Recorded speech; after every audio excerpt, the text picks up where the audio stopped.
as pessoas têm que buscar, gente. Não adianta a gente só pensar, não sai da nossa cabeça. A gente precisa primeiro aprender para fazer melhor. E a gente aprende errando.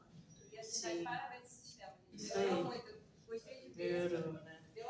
Adrianos. Ia chamar Adrianos o sistema, mas a gente achou muito pessoalíssimo, aí a gente botou Buriti. Porque a história foi devido à pandemia, ele ia dar aula de robótica. Opa, explodiu os editais aqui, tem que distribuir recursos, quem sabe programar.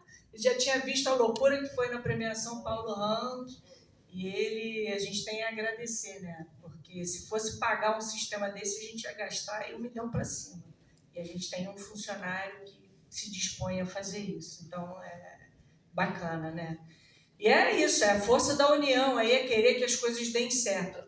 Vou voltar aqui para as avaliações, só para deixar vocês mais afinados ainda, dentro do que a gente tem como critério de avaliação. E a gente falou da acessibilidade, a gente ainda não falou das ações afirmativas, mas elas estão inseridas dentro das avaliações que são feitas. Por exemplo, dentro dos efeitos artísticos, culturais, socioeconômicos, a gente tem aqui a avaliação. O projeto estimula a diversidade cultural, alteridade, promovendo protagonismo e interação entre grupos vulneráveis e excluídos. Como é que a gente verifica quem são os vulneráveis e excluídos dentro do projeto que eu estou fazendo? Gente, aquelas pessoas que não têm oportunidade de se capacitar e de participar de um projeto. Então, isso é avaliado da mesma forma que agora na acessibilidade. As estratégias de acessibilidade promovem acesso, protagonismo de pessoas com deficiência, não é a participação, é o protagonismo, ou seja, aquele ator, aquela atriz principal dentro da sua proposta de projeto, né? Dentro daquele engraçado que o questionário que vocês respondem, praticamente, eles são direcionados para a gente avaliar isso aqui. Os critérios de avaliação. Então, se você simplesmente coloca não, já perdeu o ponto. Zerou. Tem outra forma de quando você pensa num espetáculo, porque às vezes um grupo ele não tem um PCD, né? Não tem um protagonismo em cena, vamos dizer assim, mas ele deu o protagonismo da plateia para ele. Então, a plateia foi voltada para o PCD, é pensada para o PCD. Isso é uma forma de protagonismo, entendeu? Porque você está priorizando. O protagonismo em si é você priorizar o PCD de alguma forma. Qual é a forma de priorizar? Isso que a Joyce falou, que é excelente, que é a parte dos atores, né? Ter pelo menos um ator, mas aí é um ator, né? Nós temos 2 atores, a não ser que seja o grupo inteiro. Então, você tem que pensar assim, o que é o protagonismo? Ele ser pensado, aquele que está em evidência. Ele tem que estar em evidência, o protagonismo é isso, evidência, né?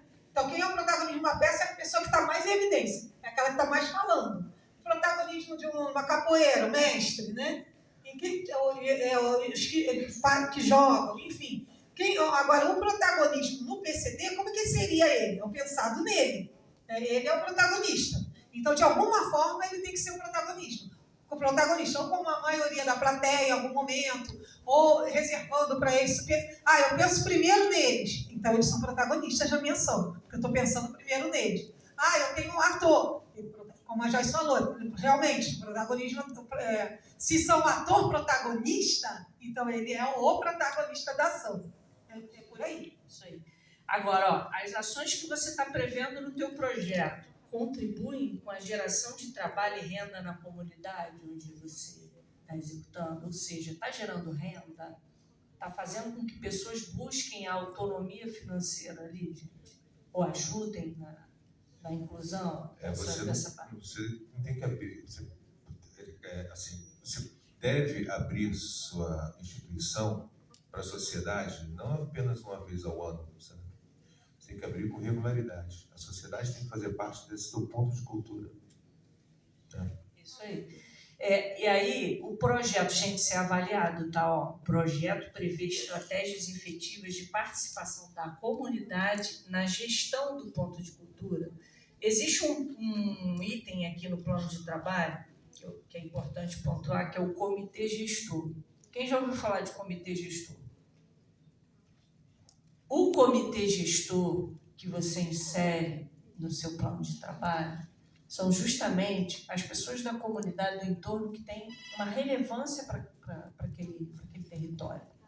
E é obrigatório incluir um servidor público como agente fiscalizador, né? O comitê gestor ele também fiscaliza as ações, ele vai referendar as ações que vocês estão fazendo.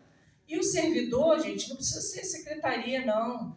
Pode ser alguém que trabalha no posto de saúde, alguém que trabalha em alguma escola municipal, de preferência para as pessoas dentro da comunidade onde se trabalha. O comitê gestor também não pode fazer parte, aqueles envolvidos diretamente no projeto. Exatamente. Os professores, o produtor, não devem fazer.